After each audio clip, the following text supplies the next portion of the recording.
Hello everyone, Agent of Doubt here. On July 25th, one of the worst moments in lack of fact-checking faux pas history happened on the Fox News channel when Bill O'Reilly tried to use the no true Scotsman fallacy in order to make the case that Anders Breivik, the killer from Norway, was not a Christian. Here's what he had to say. Impact segment tonight, mass murder in Norway. A vicious killer, Anders Breivik, has murdered at least 76 people in the Scandinavian nation of Norway. Breivik is a brutal fanatic who apparently objects to the presence of Muslims in Europe.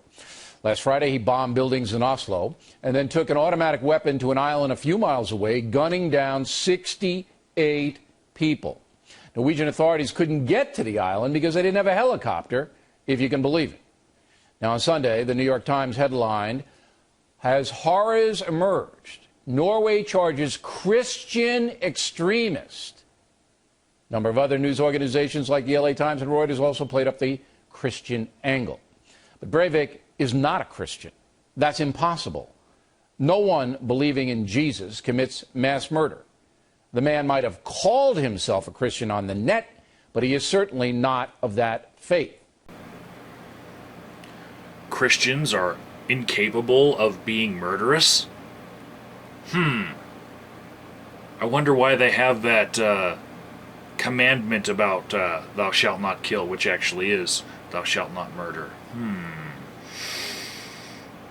And, you know, I would list off all of the killings that happened in the Bible because God said so.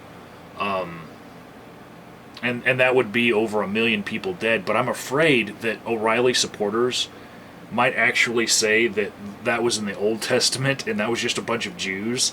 So, yeah, I really don't want to hear that argument. So, instead, here's a little walk through history after the New Testament was written. The First Crusade, the Second Crusade, the genocide of the Cathars. I'm going to go with the Spanish Inquisition, the Peasants' War, the 30 Years' War.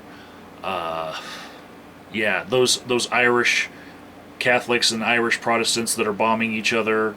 Yeah, you can't say that those aren't terrorists. And I'm going to go with the warlords in Rwanda, a country where 90% of people are Christian, and Islam actually works out to be the religion of peace. So, yeah, Christians are capable of murderous atrocities. Also, Breivik is not attached to any church, and in fact has criticized the Protestant belief system in general. The Christian angle came from a Norwegian policeman, not from any fact-finding. Once again, we can find no evidence, none, that this killer practiced Christianity in any way. Really, Bill? No proof whatsoever. You couldn't find anything? Really? Because the video that he uploaded to the internet and his manifesto right here, they were pretty viral in the weekend before you made this news broadcast, the weekend after he did those atrocities. And you know what's on the front page of this 1,500-page manifesto? Ooh. But you know what else, Bill? If you go ahead and do a word search for the word Christian in this manifesto, it comes up, over 2,400 times. Just saying. Do your homework.